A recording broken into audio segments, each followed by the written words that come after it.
So could you share your opinion of what you think good is and how that applies and how that relates to different, personal battles typically? Yeah, I think we need to look at it twofold. So it's individual in terms of what do I individually see as good, and then what is good in terms of my community. Welcome to Chasing Good, a circle group podcast with the aim to help us better understand the good that's happening in the world today. Thanks for tuning in, and I hope you enjoy. Welcome back to Chasing Good. Here today with me, I've got Tina from the Career Development Centre. So Tina, thank you so much for coming and joining us here today. It's a pleasure. I've had a really nice warm welcome, so I'm ready to go. Fantastic.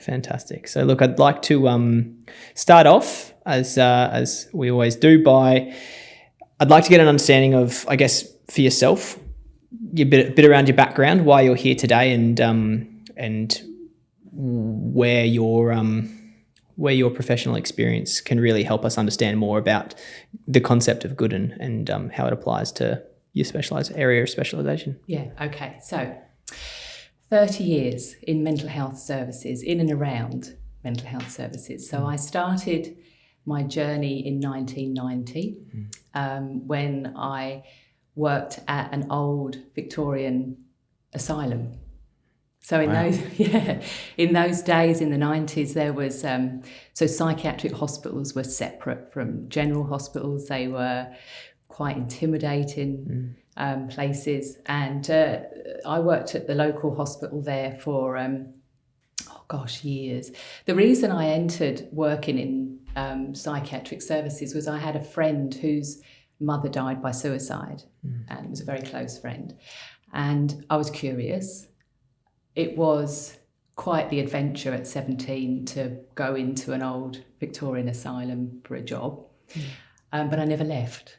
20 years I spent in the National Health Service in the UK. So I started as a shorthand typist in a social work department, and I left as an assistant mental health commissioner. Amazing. And then during that 20-year journey, I worked across all services. So on acute admission wards, I worked in older people services, forensic services, child and adolescent services. I spent time on projects with the Department of Psychiatry in London. I worked on specialist projects to modernise mental health services with carers and service users. Brilliant time, just fantastic. The service users, the families, the mentors, the colleagues, just fantastic. Then relocated, moved here to Australia, and I did take a few years off because I was actually quite burned out by then. 20 years in mental health was a long time. So I did have a few years off raising a family, and then came back into the workforce, training the Diploma of Counselling. So I did that for a few years, loved it, just loved it.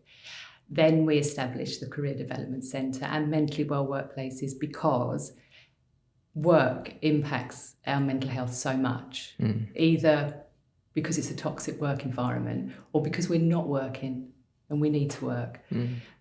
So now we specialise in psychological health and safety in the workplace with industries from construction, hairdressing, marketing, recruitment, through to sexual wellness. You name it, we've got a client in the industry. Amazing. And to give everyone a bit of context, so Tina and I initially met and continue to meet, as Tina has been my counsellor in the capacity consistently over the last 5 years, and has made an incredibly positive impact on my life. And so the reason this conversation came about was we were talking about good, and Tina was sharing some incredibly profound and meaningful pieces of advice and insights through her relationship and expertise in mental health and how good helps. And I had to ask her to join us because this wealth of knowledge that she brings to the table, I think, is very important to share with the world. So again, Tina, thank you for joining us. It's a pleasure. Yeah. So can we dive into that? Because mental health is obviously such an important piece to the puzzle, not just about how we view ourselves, but also how we view the world, and then that's what it's all about. yeah. So it's the start level, and I feel like as a society, we've taken a lot of really positive steps in acknowledging and then addressing the stigma behind and the issues that are being caused through mental health. But I'd love to hear your perspective on how mental health has, because that you've come from, you've watched the whole journey. So can you talk to me about the journey of mental health in society and how it's arrived to where it is today and where you see it kind of moving to in the future? Yeah, the biggest change, I think, is that if I think back to the 90s, when mental health wasn't talked about in terms of being on the spectrum, whereas there's times when our mental health is good, times when we struggle, and times when we're unwell. It was either you have mental illness or you don't. Big misconception, completely untrue, because we all sit somewhere on that continuum, depending on things that are going on around us, things that are going on within us. Huge stigma associated with, there was an assumption that if you were mentally ill, you'd be mentally ill forever. You can't function in society. You won't be able to have a family, contribute, be functioning in terms of community and those kinds of things. It's completely untrue. That's the biggest shift. The other massive shift that we've seen over that time is caring for people with mental health conditions.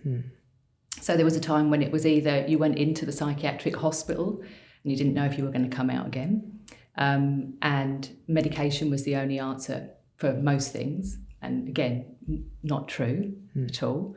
And the other thing, I think, is the misconception that it's all about brain chemicals. And it's not all about brain chemicals at all. It's a lot of how we feel in terms of our mental health is about view of ourselves, view of the world, and the community that we're in.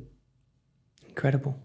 And so let's talk about, I guess, that view of self. How has that changed throughout time? I think with less authoritative, disciplinary parenting comes more aware, socially conscious people who have the capacity now to be able to say, I'm not feeling so good and I need help, as opposed to being told it was a weakness or you just do as you're told. You're either good, you're a good girl, you're a good boy, you're a bad boy, you're a bad girl. I think that's changed, and that's a good thing.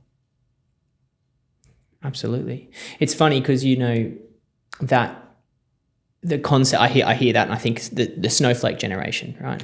This early, and I imagine you would, but this transition of, as you say, authoritative parenting. How do you think that is going to continue to change with the next generations coming through and that becoming parents themselves? What's your thoughts there? Again, hopeful. I really think, I've got a lot of hope that, I've got two daughters. I've got a 23-year-old and an 18-year-old. They weren't raised in an authoritative environment. They were raised in an environment where it is okay to talk about how you feel and to learn how to describe how you feel and to acknowledge when things are difficult. And then I think, young people of that generation going into workplaces and being able to say when things aren't good is, for some generations above, seen as a bad thing, as opposed to a really, really positive thing. Yeah, amazing. That's the difficulty. And the other thing, Mike, is that when it comes to the generations in workplaces, the ones that complain the most are the ones that raise these people. They're the parents of them. So you can't raise a generation of people where we say, know your rights, speak up if things are difficult, it's okay to express yourself, but don't do it in my company if you're somebody else's child. It's not right, is it? Yeah, okay. So now, obviously, the name of the podcast is called Chasing Good. I'm really intrigued to hear your opinions around the concept of what good is. When we've spoken briefly in the past about, the relationship between good and bad, the perceptions of what good is, and the journey of good. You know, I've shared with you some of my challenges in trying to pursue certain things. And so could you share your opinion of what you think good is and how that applies and how that relates to different, personal battles typically? Yeah, I think we need to look at it twofold because we are, and we need to be a connected species. So it's individual in terms of what do I individually see as good, and then what is good in terms of my community and society around me. So I think those are different, and the individual good is set by our childhood and our environment and our genetics, and the societal good is what keeps us safe as the human race. You know, we are simply built for survival. We work better in groups. So if there is a particular set of behaviours that we have to display socially in order to get by, then that's what is considered to be good because it contributes. So it's twofold. I think it's individual and I think it's community. Can you dive into those individual behaviours and what you kind of see, I guess, trends perhaps, or even personal beliefs around what it takes for an individual to feel really... That's not an easy question. Never is. No, it isn't an easy question because our sense of being good as individuals comes from all of the messaging that we had from our parents and significant caregivers growing up. So we were told that don't kick your brother, that's not good. Put your plate in the dishwasher, that's good. And then all of those messages get reinforced. Don't have a meltdown in the middle of coals, that's not good. Do as you're told, say please and thank you. Be submissive, that's good. So that's where the messaging comes from. Internally, I think where we get our am I good or not is from our negative thinking. Interesting. Because it's our internal dialogue telling us we're not good and we're not good enough that drives us to do the things that we think will make people around us think we're good people. And so would you say that those negative drivers are taken from the same place? Always. As a childhood? That's every negative spiral that we have, our negative thinking patterns comes from messaging that we've had in the past. Do you think that is a positive driver if we're trying to do a good thing under the pretense of avoiding doing bad things? I think it's a positive driver to keep us safe. I think it's a positive driver to get us thinking about should I do that thing, but I don't think it should be the only thing that drives us to behave a certain way. Because when we take a set of ideals around, I have to conform in order to be seen as good and accepted and belonging, but I actually don't want to do that thing, then it goes against us. It goes against the person that we are and that kind of internal stuff that is our values and ourselves and the way we view ourselves. And we're forever giving. We're just forever giving to other people and we're not considering, is this something I want or is this going to benefit me? There is nothing wrong in having a conversation with ourselves about, well, what do I get out of it? This is something we've spoken about in depth in the past, and I'm curious. This kind of breeds the conversation into the selfish nature of good, and how that can be perceived. I guess from a public perspective, you're making judgments on yourself based on how you feel other people are looking at you, and that's where it all goes wrong. Yeah, and that's where it all goes wrong. It's the comparison stuff. Okay. How important is it that people around me think I'm a good person? Is it more important than me knowing I'm a good person? Or less important? How would one go about knowing that they're a good person? I can only speak from experience, as in I can talk about how I feel. That's the difference between being able to see it in other people, because you can't really see it in other people. You can see actions and behaviours and things, but you don't really know until you start to get another person's perspective, which is why all of our interactions up until now has been me asking you, what's your perspective? What do you think? What do you feel? What do you think would happen? But from my perspective, I know I'm a good person because I know that I have empathy for other people. Not always emotional empathy. I have cognitive empathy most of the time, and that's what I strive for, understanding another person's perspective, not feeling things with people.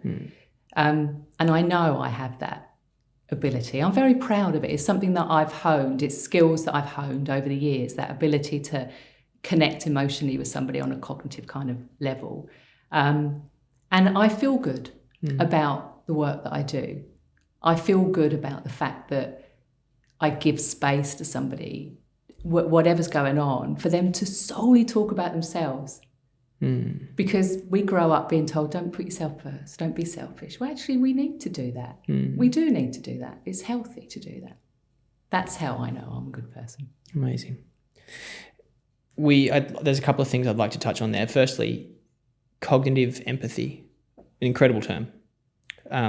Also, a term that speaks to the ability to learn empathy and to put yourself in a better position, both personally and socially, I would assume, based on the fact that you're helping yourself and helping other people in the same token. Yeah. How would one practice cognitive empathy? Perspective taking is cognitive empathy, I think. So, and that is the questioning around, well, what do you think is going on? Tell me what it's like for you. What's going on in your world? Well, what do you think? Everything about the person that you're conversing with, their point of view. I think sometimes where people fall down when it comes to empathy is that they try too much to walk in another person's shoes and to feel things with people. And then when we start going down the road of, I know how you feel, actually that's a lie, because you don't know how they feel. You know how you felt. You know what your feelings are. You don't know what another person's feelings are unless you explore it. And that's cognitive empathy. Amazing. So what then would you say, if we're to take it kind of a step back now into the social perspective? So if you mentioned earlier, it's the individual side and the social side. I know there's so many more layers and complexities that come into the establishment of a successful society. What would you say are effective ways that are utilised within a society today that work, where individuals can help contribute, but feel within the community at the same time, and the community thrives?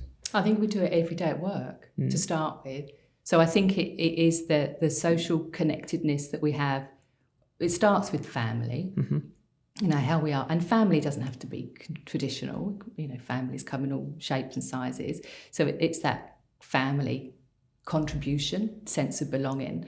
Then we take it out into the communities. And where are we most days? Work. Whether it's, remote work, hybrid work, share spaces, office spaces, and how we conduct ourselves and see the importance of the people around us in our communities and in our workplaces. That's what contributes.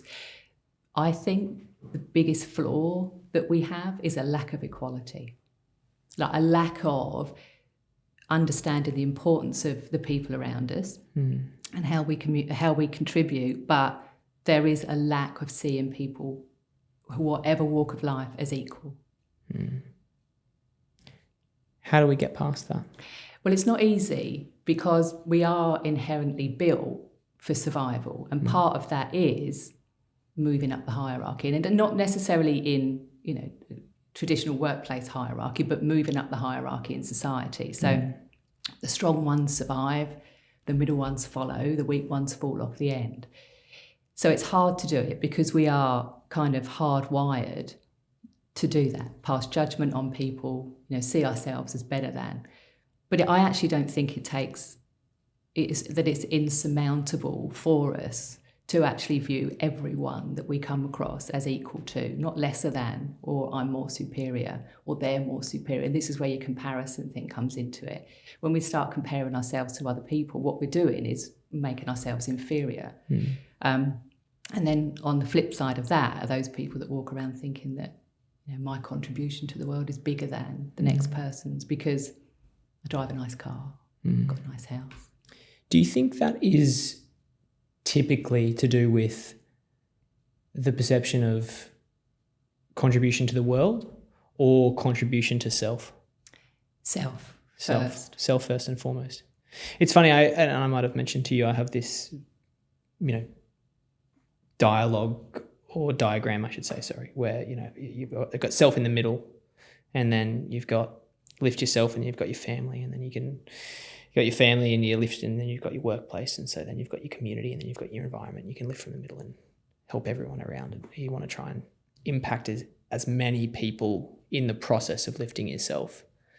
I'm curious though, because when you apply that, it starts from a selfish nature. I know we've talked about selfishness before, but the concept of rising above within society, and you see these individuals who achieve so much, but then the role of ego and how that plays and how that ties in with, thinking that they're better than people, or how that ties into a social construct. How do you see that?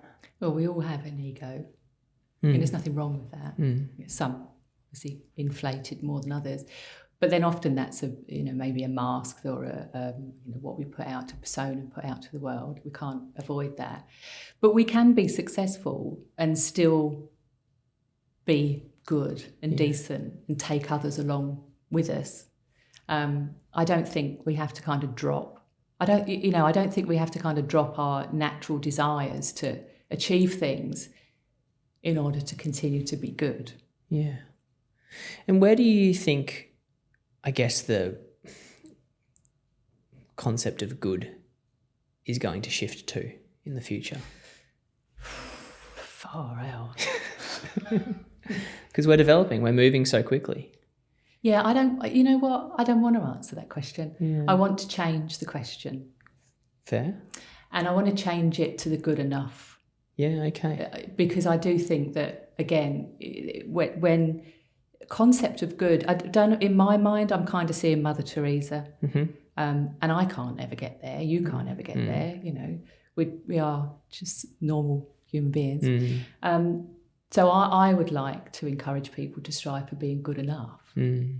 Just to be good enough. And what's the difference between good and good enough? It's the bar you set and your flexibility. Mm.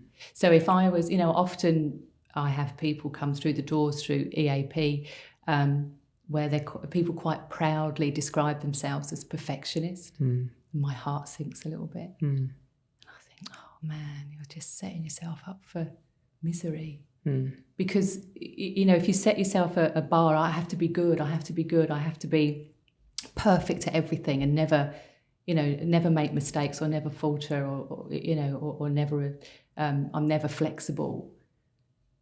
All that's just going to do is set us up for constantly telling ourselves, I'm not getting there, I'm failing, I'm a loser, I'm losing, everyone around me is much more successful. But if we allow ourselves to be good enough, it allows for flexibility. What is your opinion on moving the goalposts? Yeah. Consistently. Life is ever changing. Nothing stays the same. In fact, there's a whole modality of counselling focused on that absolute thing, that nothing stays the same. Because it's interesting, we're talking about good enough, right? But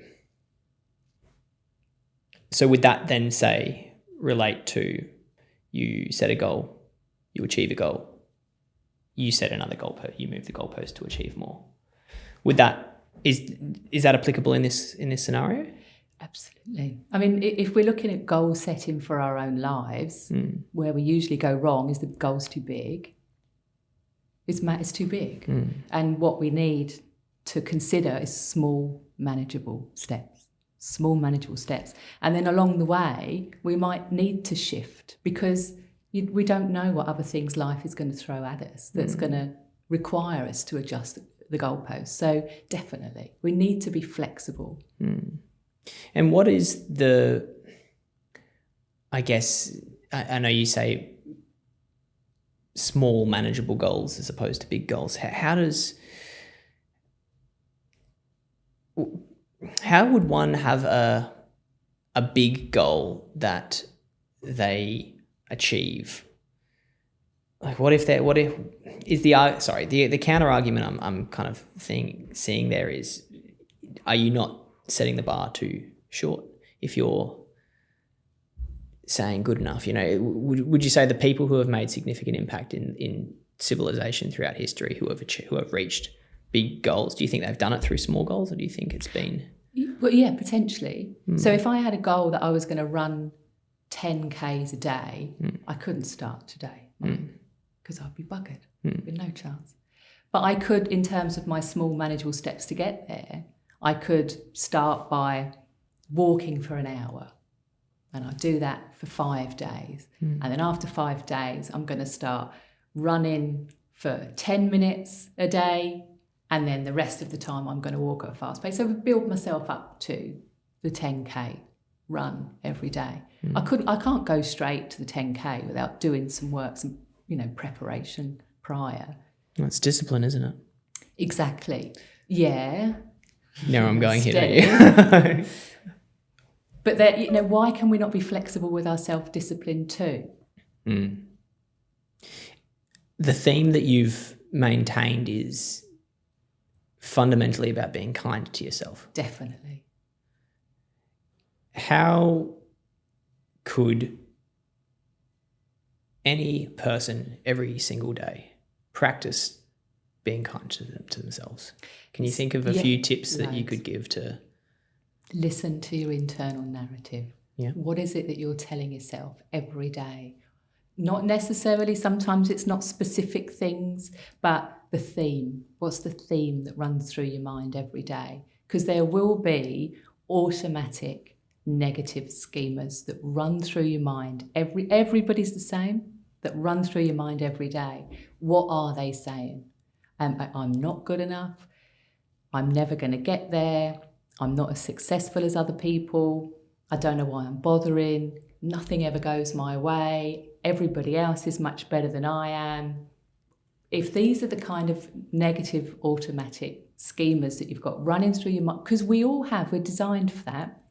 We're designed to have negative thinking patterns so that we can be on alert for potential harm around us and mitigate that. That's, just human nature. But when we pay attention to the things that we're telling ourselves, and we do have the ability to observe ourselves, in I'm trying to think what therapy is. Acceptance commitment therapy, they call it the curious scientist, where we can observe ourselves. But we do know in mental health, just generally, that we can think about our thinking. And in order for us to become proficient and good at things, we have to observe ourselves thinking, doing, achieving.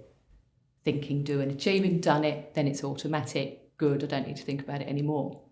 So pay attention to the internal narrative that you've got going through your mind every day. If you notice, and you will, that the internal narrative is negative, putting yourself down in some way, then change the narrative. And the way we do that is through self-compassion. And self-compassion means when you've been nurturing to people around you or animals like Howie, you love that little dog. You rub his ears, so much. He sits on your lap and you give him a hug, and he might cry every now and again because puppies do. You say, it's all right, mate. Start saying that to yourself. Self-compassion. We have previously talked about journaling, and I'm curious to hear, because I feel like journaling is a positive way or an effective way to do that kind of self-monitoring. Can we talk about that for a little bit? Yeah, but let's not call it monitoring, because that sounds a little big brother. Okay, fair. Thank you. So self-reflecting. And so you're an advocate for journaling. Can you talk a little bit about the positive effects of journaling and perhaps other tactics that people use? Yeah. So I think journaling helps in a number of ways. So one of the main reasons it helps is because when stuff's going around and around and around in our head, really easy to get kind of caught up in that. But when we start to journal some of the thinking patterns and the way that we feel associated with that, it's more tangible and it's out of your head. It's out of your head and it's on your piece of paper, preferably handwritten. Because when we handwrite, it fires up, empathy and all of that in the brain, as opposed to typing and stuff. when we see it on a piece of paper, we then have an opportunity to counter it.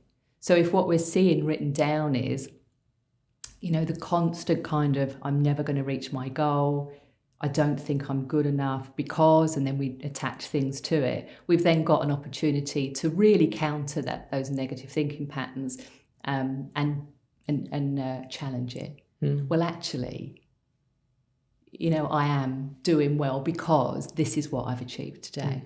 And then it gives us a chance to kind of self-therapy, if you like. The other thing I like about journaling is that when things become more bearable, we can go back over our journal and look and go, do you know what, it was all right. Yeah. I was all right. I was safe.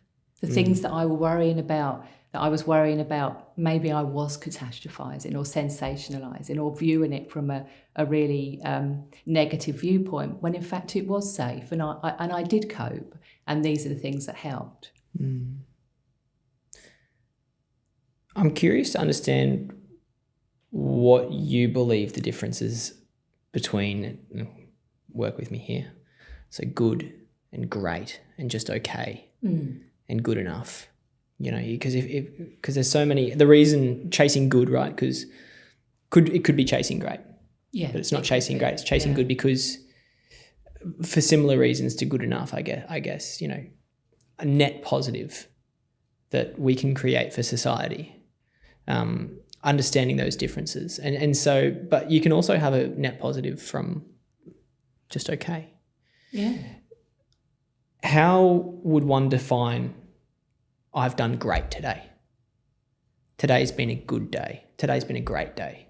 How would you see typically that people make those differences or separations? People will either see it in terms of, I've had a great day today because I've earned loads of money. I've had a great day today because I've helped somebody. I've had a great day today because I helped a stranger. 2, I've had a great day today because I've managed to get out of bed and have a shower. Everybody's going to be different. If you've got, because obviously mental health is my focus, if you've got moderate, severe depression and you haven't been able to get out of bed and shower, when you get out of bed and shower, that's a great day. Everybody's different. Can you talk to me about the pursuit of good and the relationship between the pursuit of good and mental health? And so how you might see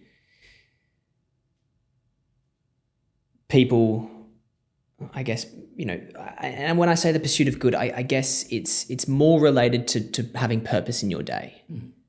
So, purposeful meaning in action doesn't have to be work or career. It's just, you're living with purpose in some way, shape or form. How do you think that applies? Can you talk to the relationship between mental health and positive, negative, what that would typically do to a person? If we didn't have that sense of purpose, if we didn't have that, we'd be apathetic, and apathy isn't good.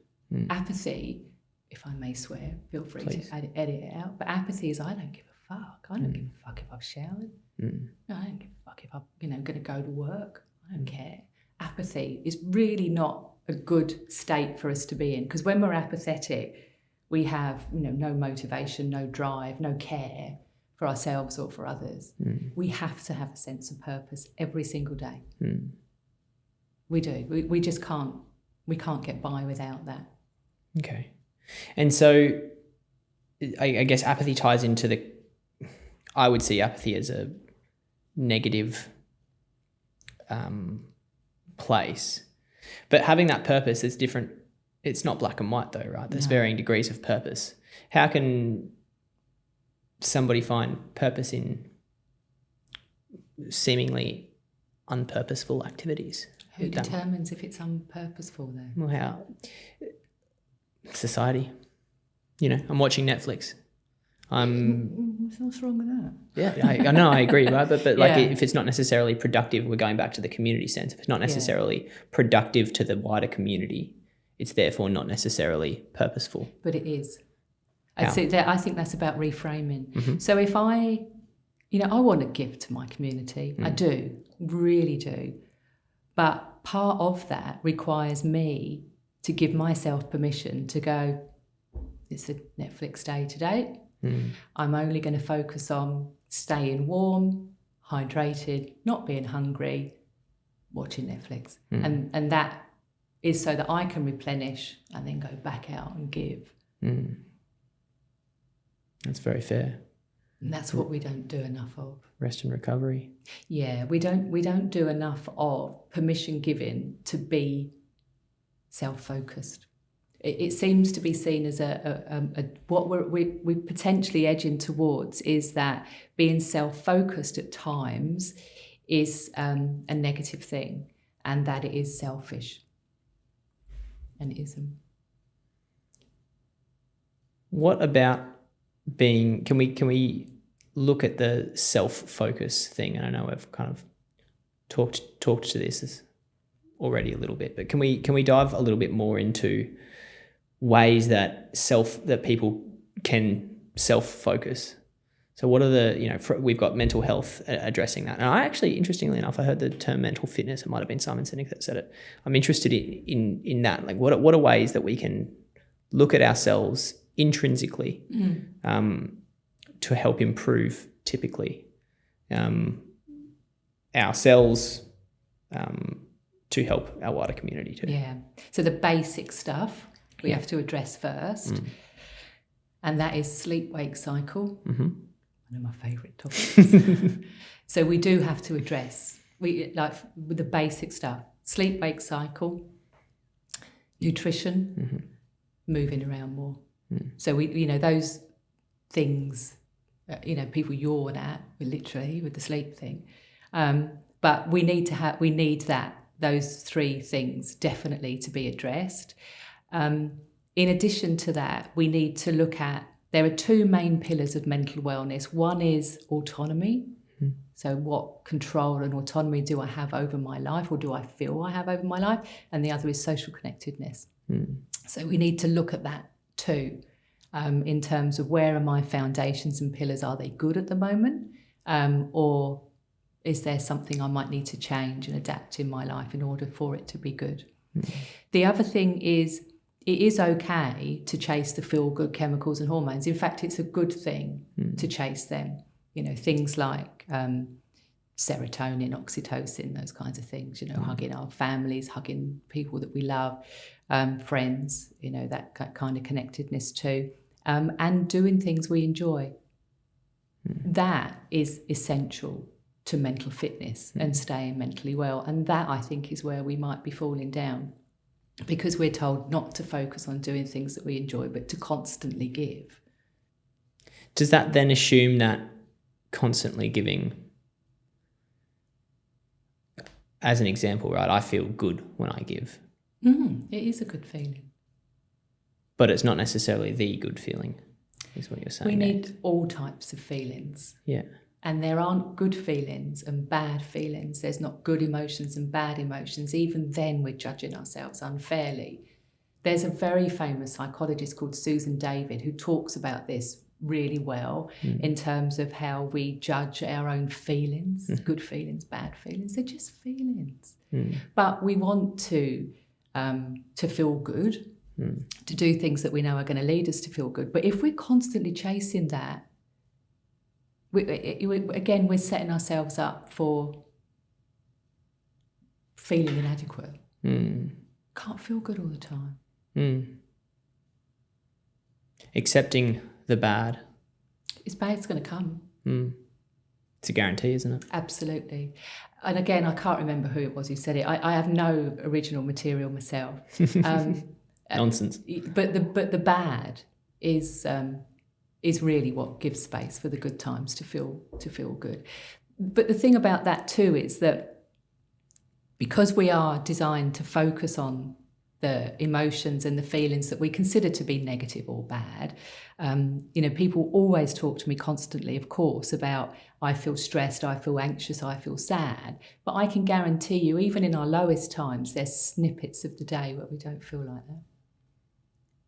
Absolutely. And we miss it. We miss it because we're not looking for it. We're focusing on the bad stuff, the stuff that we're telling ourselves is bad. But We might just have a cup of coffee that we enjoy, or you might put your face to the sun and that feels good. It's a snippet. We cannot feel good, happy feelings constantly. Nothing stays the same. A lot of people who I've spoken to on this podcast so far have experienced bad, be it in some way, shape or form, trauma, hurt, hardship, which has ultimately played a significant part in them using that and taking that energy and making a significant good that has heavily, from an outward perspective, heavily offset the bad that they've experienced, and they've taken that energy. And I personally think that there's a significant amount of times, any bad situation that has ever happened in my life has some way, shape or form opened up the door to a more positive scenario. I consider myself to be blindly optimistic in that capacity, and I very much so love that about myself. I recognize that's not necessarily real in some cases, but I'm curious to understand your position on that, where that if you truly, the perspective of bad is more so what I'm chasing here. Because if bad creates good, does bad really exist? Well, it does, because there are devastating things that happen, and they will happen. Most people will go through at least one traumatic event in their lifetime. Absolutely.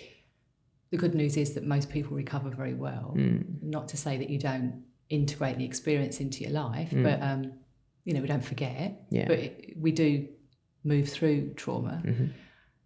As for the turning things around, I think it is because the brain is hardwired again to make sense of things, whether it's a true sense or a perceived sense, doesn't really matter, because what we try and do is understand. And I think that those people that go through really difficult traumatic events and turn things around in terms of, I'm going to use this to help others, it is that making sense of what happened. Of the pain. Yeah. And I think it's a wonderful human trait to be able to do that.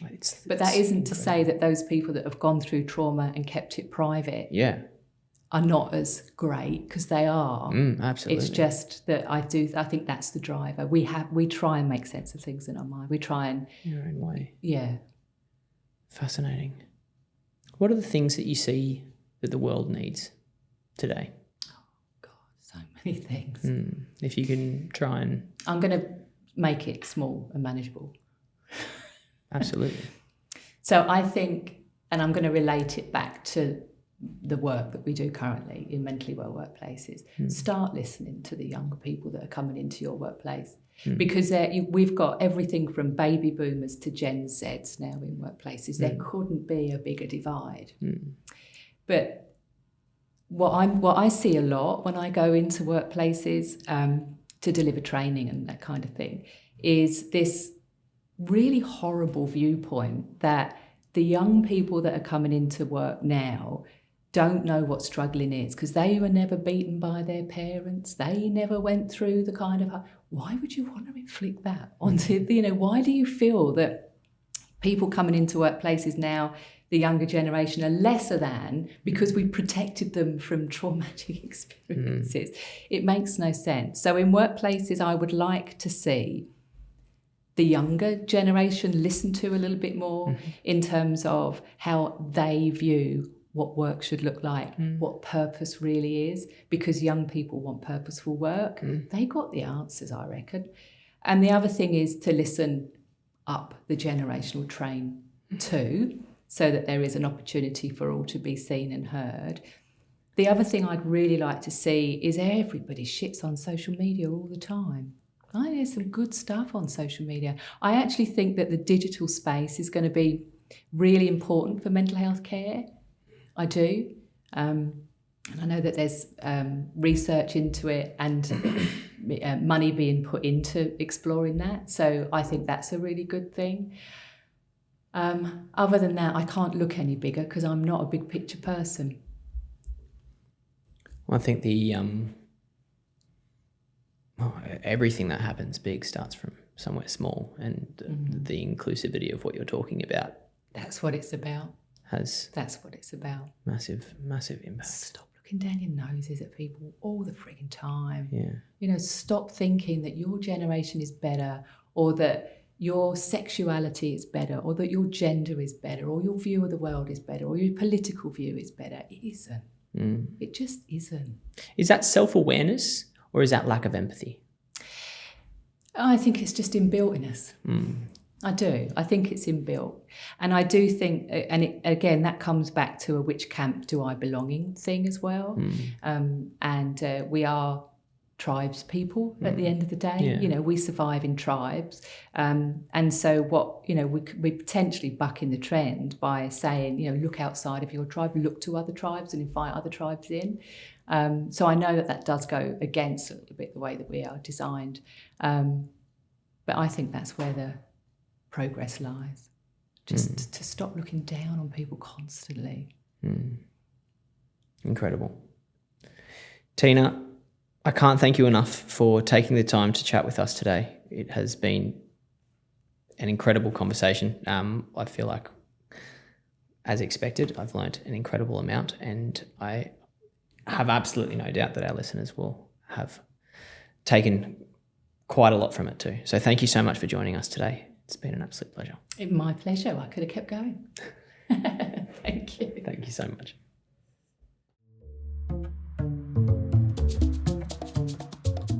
Thanks so much for listening to Chasing Good, a Circle Group podcast. Our mission is to shift the world closer to kindness, sustainability, awareness, and action. We hope you enjoyed. Until next time.